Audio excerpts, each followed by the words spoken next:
उनकी सेवा निरंतरता उसमें जुटनी चाहिए। यह यूनिवर्सिटी नियोजित शिक्षक ने दिया, उसको आपने जूनियर बना दिया।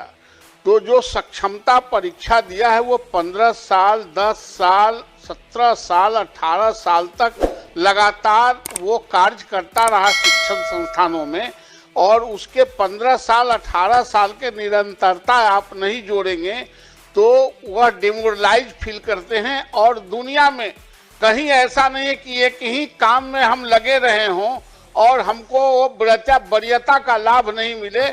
मैं माननीय मंत्री से आग्रह करना चाहता हूं कि जो नियोजित शिक्षक हैं और जो सक्षमता पास किए हैं उनको उनके सेवा काल का जो जितना वर्ष तक उन्होंने स्कूलों में पढ़ाया है उसको उसमें जोड़ते हुए सीनियर बनाया जाए। सरकार का इस पर क्या कहना है?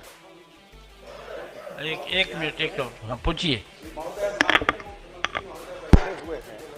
हम लोग सभी जानते हैं यहाँ 3 लोकतांत्रिक ढांचे में 3 तरह की सरकार है, केंद्र सरकार, राज्य सरकार और लोकल गवर्नमेंट, स्थानीय स्वशासन की सरकार।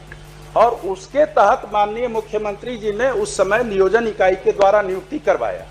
जो माननीय सदस्य का सवाल है वह इसलिए भी अनिवार्य है और अपरिहार्य है कि उन्हीं शिक्षकों के अनुभव के आधार पर सरकारी विद्यालयों में प्रधानाध्यापक के रूप में नियुक्ति की गई, प्रधान अध्यापक के रूप में नियुक्ति की गई, शिक्षण प्रशिक्षण महाविद्यालय में व्याख्याता के रूप में नियुक्ति की गई। उसमें आप उनका अनुभव मान रहे हैं। राज्य सेवा संवर्ग के भी कोई अगर भारतीय प्रशासनिक सेवा में जाते हैं तो वो सरकार स्टेट टू सेंटर होता है, सेंटर टू सेंटर होता है, तो लोकल गवर्नमेंट टू स्टेट क्यों नहीं हो सकता है? इतने दिन की सेवा, वो भी नियमित सेवा।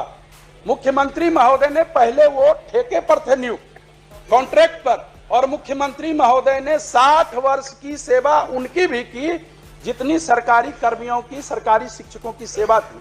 तो मुझे नहीं लगता इसमें कोई विवाद है। विभाग द्वारा यह विवाद जरूर पैदा किया जा रहा है, शिक्षकों में असंतोष बनाया जा रहा है, पठन पाठन का कार्य प्रभावित हो रहा है। इसीलिए इसमें मंत्री महोदय आप एक बार समीक्षा करें और सरकार के संवैधानिक स्वरूप को देखते हुए जो माननीय सदस्य का प्रश्न है उसके अनुरूप उनको यह हकदारी मिलनी चाहिए। माननीय सभापति महोदय, जहाँ तक शिक्षकों के वेलफेयर का प्रश्न है या फिर शिक्षा जगत में जितनी सुधार हुए हैं, अगर उसमें डिटेल में जाएंगे समय लगेगा, लेकिन ये कहना कि शिक्षकों के विरुद्ध है सरकार या उनका ख्याल नहीं रख रही है, सही नहीं है। लेकिन जो कॉन्स्टिट्यूशनल पोजीशन है, हम निश्चित रूप से आपके प्रस्ताव पर विचार करेंगे, लेकिन जो कॉन्स्टिट्यूशनल पोजीशन है वो भी माननीय सदस्य जान जाएं।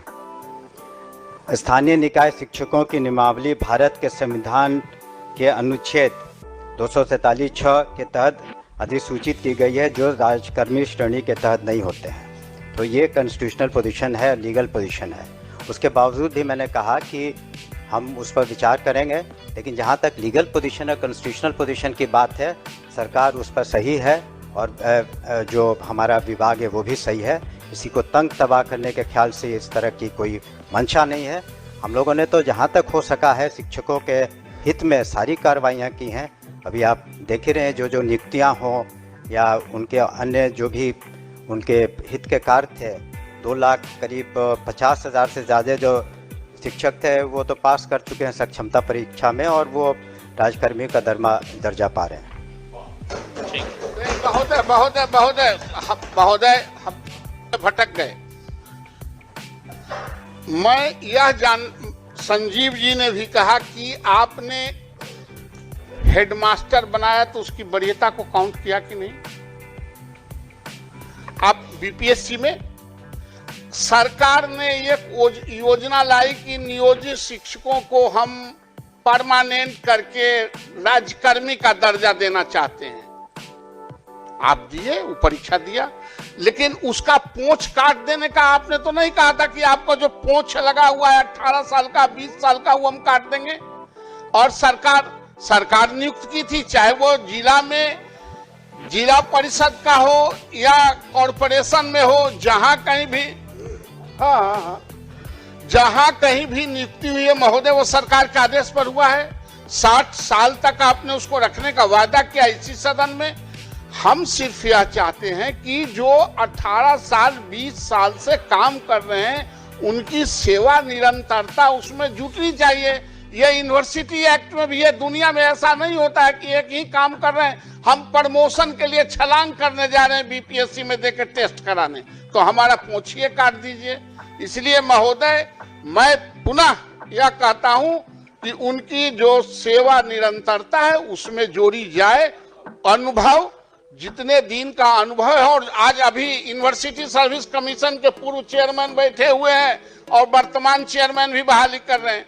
आप दूसरे कॉलेजों को, एफिलिएटेड कॉलेजों के 10 साल और 5 साल का आप काम करने का अनुभव जोड़ रहे हैं कि नहीं? आप उस पर आप अंक दे रहे हैं कि नहीं? ये दुनिया में ऐसा ही चलता है। एक अलग रूप से इसको प्रताड़ित करने के दृष्टिकोण से जो जूनियर आज बहाली हुआ है उसके कलेजा पर, आप सीनियर के कलेजा पर बैठा देंगे तो शिक्षण संस्थानों में इसका असर पड़ता है। इसलिए महोदय मेरा आग्रह है कि उनका जो अनुभव का लाभ है उसमें जुटे। यह इस पर सरकार क्या कहती है?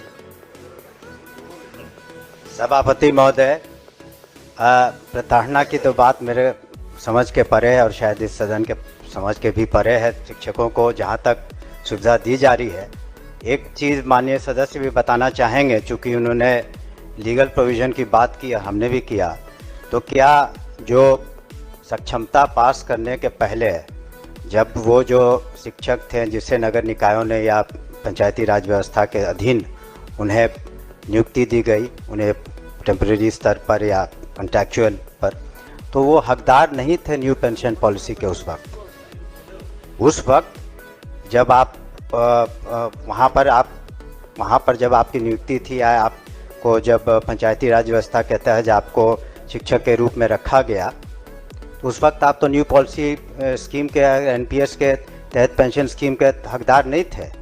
हकदार अब आप हुए हैं अब से, जबकि आप राज्यकर्मी का दर्जा पा लिए हैं तब।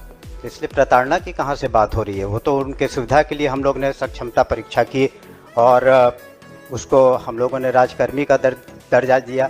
माननीय मुख्यमंत्री जी ने बिल्कुल उनके तरफ संवेदनशील रुख अपनाया है। जहाँ तक ये प्रश्न है, उन्होंने कहा कि सेवा जो उन्होंने दी है राज्य को और अपने अपने संस्थाओं में, उस पर हम विचार ज़रूर कर लेंगे, लेकिन कानूनन रूप से इसकी बाध्यता नहीं है, लेकिन फिर भी हम संवेदनशील होकर उस पर पुनः विचार करेंगे। धन्यवाद। ठीक। माननीय सदस्य डॉक्टर समीर कुमार सिंह।